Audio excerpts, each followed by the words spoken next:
Shanti. Hello, dear Aaron Ben, and hello, North Bay. It's Judy in Halifax. I had promised to share a little bit about what we've been doing in this month of blessings, learning to serve through our minds. And we had our first session Monday night, and I found it very interesting. So I thought I would just share some of the ideas that we explored, and maybe they'd be of use or of interest to you there. We started by, I asked everybody what comes to mind when you think of service. So you might want to pause here and just share this amongst yourselves. What comes to mind when you think of service?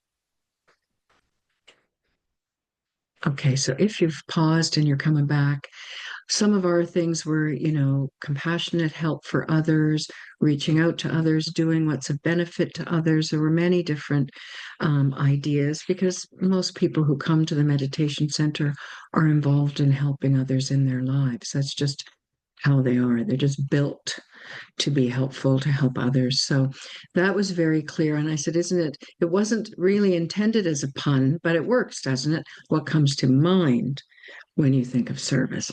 So I asked people if when you're doing good deeds in a service way to help others, and you're using your body, maybe you're using your money, definitely your time and your energy. When you're doing that to help others, what happens if in your mind during that time you're feeling resentful or maybe you're kind of being strategic or a bit selfish for what you're going to get back. You're doing this because you actually want something back from the person.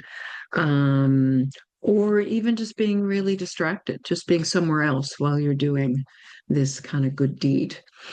And what we came to was, and so people thought about that, and then and you could talk about that and pause here if you'd like. And the question that follows was, well, what's the impact on the service if my mind is in one of those states, the resentment or frustration or selfishness or distraction? Does it have an impact? And everybody thought it did, actually. And so then the question, well, does it really matter what our mind is doing while we're serving? And actually, it does.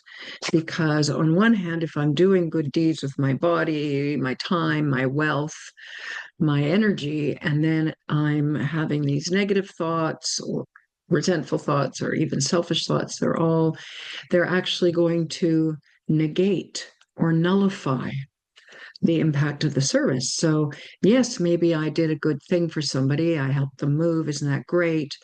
But because I could hardly wait to get out of there, because I really didn't want to be there, maybe I was resentful while I was doing it, then they end up feeling bad. They feel grateful that at least things got moved, but they don't feel good about themselves. They feel that they've maybe kind of used me or that you didn't really care enough about them to do it with your heart as well. And for us, heart and the feelings that we have, the physiological heart, yes, certainly is pumping and faster with excitement, slower with dread, or faster with dread. But when we talk about feelings, we're thinking about, we do experience them first here because they affect our mind. So we thought it was really important, which what's led us to do this series is to explore using our minds, using the power of our minds to bring benefit. Because here at the BKs, we actually really, this is a big deal for us. In fact, we're in constant training to empower, to make our minds a place that's so powerful that whatever we're doing with our hands, with our money, with our time to help others, it's actually the energy in our mind that's bringing the greatest benefit. And you can maybe think for yourselves, maybe pause it now and have a conversation, but you could think for yourselves about when somebody has done something quite small for you. Like the action itself is quite small. So, for example, someone hands you your coat, you're leaving, and they take the coat off the hook and they hand it to you. Say, very small thing. It's not a big service that's been done there. But the fact that they did it was thoughtful. In other words, the mind. The way they do it, perhaps it's with care, perhaps it's with regard and respect. And in that moment, the feeling that you've just given to me, you've conveyed, is one of really great benefit. There are many times I know in my life where just a small thing, even just a glance across the room and a smile, it's like, that's all I needed in this moment. Like there was no action, there's no big activity or money involved. So it's the mind, the power of the mind. I'll invite you to stop and maybe reflect on, have you had any of those experiences? Because they demonstrate to us the power of service when it's from the mind. So I'll let you pause. So what we did then, when you come back, what we did then is we moved on to this series. We're going to explore 4 weeks, each week a different aspect. So the first week, we're going to do power for using the power of my mind to serve myself. So that's the first week. Second week, to serve others. So we've got the two little girls there. Third week, to serve nature. Fourth week, to serve the world. And in each of these weeks, we're going to be looking at some different aspect of what we call Mansa Seva. Mansa means mind and Seva is service. And I'm going to use the Hindi term because it's actually something we use all the time here at the Brahma Kumari. So it gives you a bit of the language we use here. Mansa Seva, meaning to do service with your mind, to use your mind as the tool for service. And we're going to explore a number. One of them will be, I think I have a picture for this. Ah, yeah, being a lighthouse. Like just the power of the mind itself is such a light that it's like a beacon. It actually provides that kind of light in a situation without saying or doing anything, just being a light. So the lighthouse. Another is this beacon of light. So you see this very focused spotlight, say, and we call that sakash. So actually focusing the attention of our minds on something specific with a pure intention. And then we just finished a gardening series here at the center, cultivating the garden of the soul. And our last theme was ground cover, which is interesting because we decided we wanted to be good ground cover for the world, because ground cover spreads by definition, spreads very quickly. It's beautiful and fragrant often. It lives in like a tight-knit community of roots and interweaving, which prevents the invasion of invasive species. So we were using that for our minds, how to make sure our minds are free from invasive species of negative thoughts, and that in that way becoming ground covers, which sort of covers an atmosphere. So we're going to look at those things in this month of Mansa Seva, but we begin and it all starts with a powerful mind. Because this is actually, and what we're going to do in this 4 weeks is we're going to do a regular workout. Now I'm showing a picture of a brain. We know that the soul is the tiny point of light behind the eyes, that the mind is a part of the soul. But it's a nice picture. It gives you the idea that we're not doing the physical workout, we're doing a mental workout. So we're going to work out the mind. And over the 4 weeks, we'll experiment. We'll have an Om homework, Om work every week for you to experiment and see what impact serving through your mind has on yourself, on others, nature, and the world.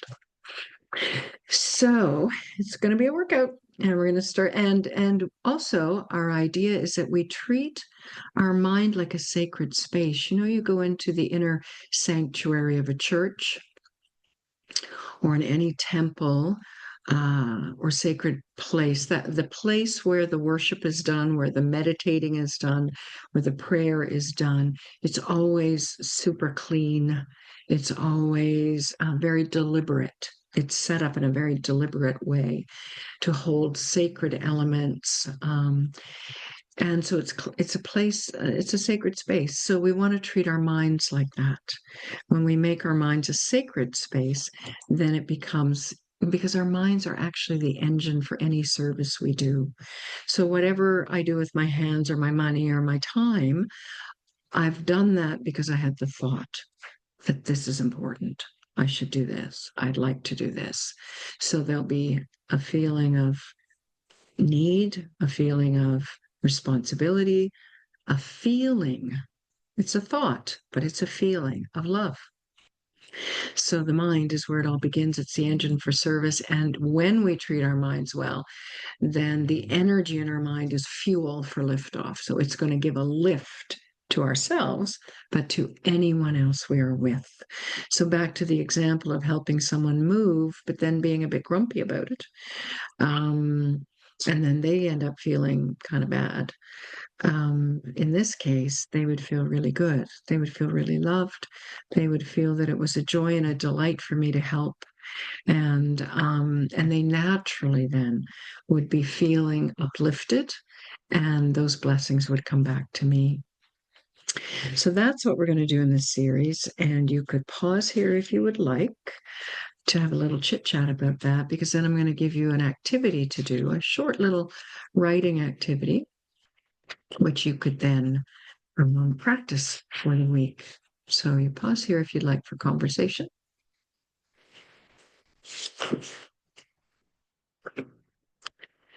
And I'm going to stop with the, there we go. Stop sharing. There we go.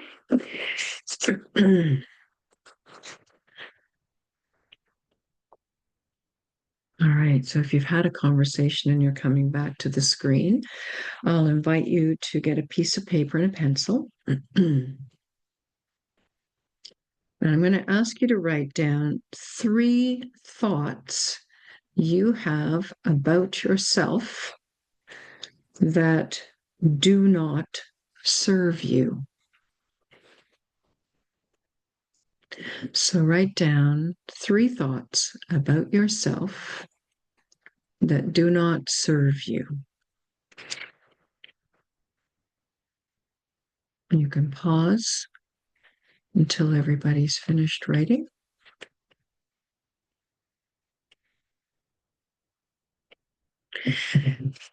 Welcome back. So now here's the mental workout we described.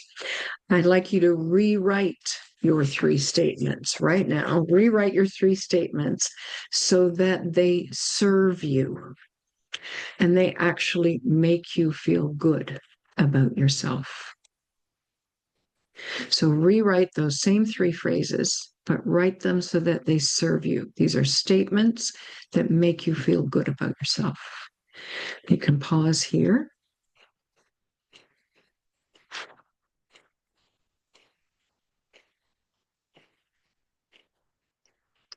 Okay, so everybody's done that.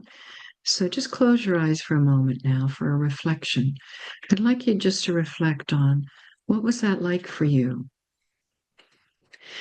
to be transforming that thought that doesn't serve you into a thought that does. Just take a moment and reflect on what was the experience like of doing that? How did it feel inside?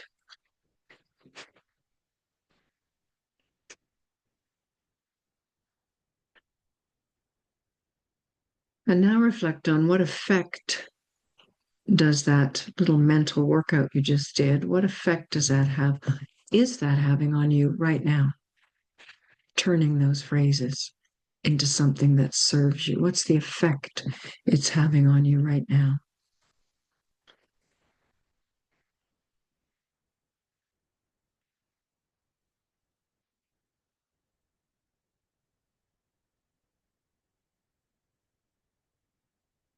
Just see how your mind feels in this moment. And then you can open your eyes and you can share.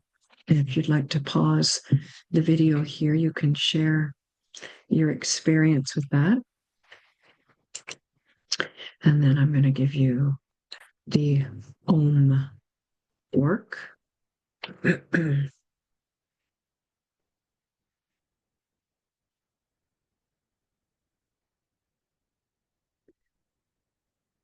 So, welcome back after the conversation you had with each other. So, it all starts in the mind and how we feel. So, we have to have power inside in order to be giving anything to anyone else. So, we're concerned about everyone around us. We're concerned about ourselves. We're concerned about the world. We're not actually giving anything when we're concerned. Actually, we're giving our concern. But that's not going to help. We need to give power. So, it starts with ourselves. The workout for this week for Mansa Seva, serving through the mind, making your mind powerful. It begins with this thought that determination makes the impossible possible. We find a way. We find a way. So the Om work for this week is Mansa Seva for yourself. Create a powerful thought, one thought from that sentence that you will say 3 times each day, every day this week. So it's like you're getting a spiritual doctor's prescription. And here's the medicine, this one thought 3 times a day. So I'm going to leave you with this now so that you can turn off the video and do the work. But the work you're going to do is you're going to look at your 3 sentences and you're going to amalgamate them. You're going to find the best of each of them, or maybe just choose one that you really like. I want you to write it down crystal clear. And this is going to be the thought you repeat to yourself 3 times every day for the rest of this week, and come back and you'll report. You'll be like a laboratory. This is a data collection. You'll go away and experience that. What does it feel like? What's the impact on your mind, on you this week? So I wish you the very best for this and enjoy it very much. I'm on what's today? I'm on day 2 of repeating my powerful thought because we did this 2 nights ago and I'm enjoying it very much. It's a very good thought for me and it's making me feel more powerful. It's making me feel stronger inside. So I wish that for all of you. And I'll say Om Shanti now and enjoy this exploration of Mansa Seva. Om Shanti.